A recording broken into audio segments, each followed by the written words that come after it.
अगर आप हो चाहे छी कि हमर हर ऑडियो वीडियो अपने तक सबसे पहले पहुँच जाए तो हमारे चैनल के लाल बटन दबा कर सब्सक्राइब करी और बेल आइकन दबाना।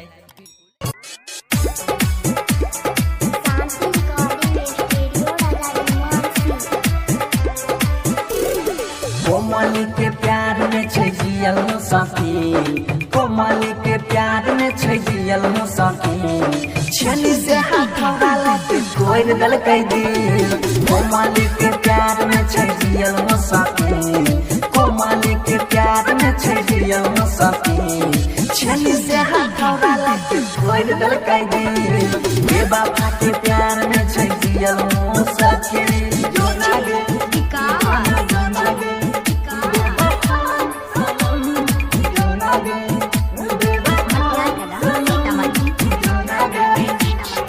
देखो जइया के लागै नहीं छै लाज रे, दूसरा से शादी करे चहल दलकै आज रे।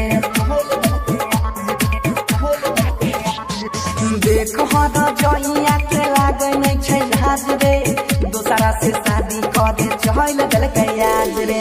चाहै है जितना उतना होइ छै हमरा फिर, चाहै है जितना उतना होइ छै हमरा फिर, छली से हाथ वाला के तोड़ दल कई दिल। कोमली के प्यार में जियल मुसाफिर, कोमली के प्यार में जियल मुसाफिर, छली से हाथ वाला के तोड़ दल कई दिल। कोमली के प्यार में जियल मुसाफिर।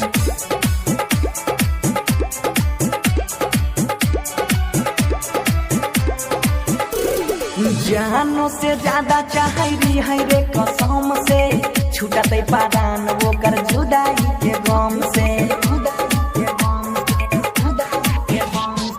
जानो से ज्यादा चाहरी है रे कसम से, छूटते पारान वो कर जुदाई के गम से। सोनू सुधीरवा के दिमाग गेलै है, दारू पियले बंसी कहिया के जब से कमलिया छौरी तोड़ दल कई दिल।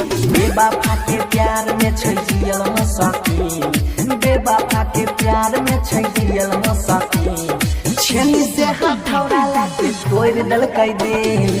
कोमली के प्यार में जियल मुसाफिर। रिकॉर्डिंग स्टूडियो राजा जनमानसी।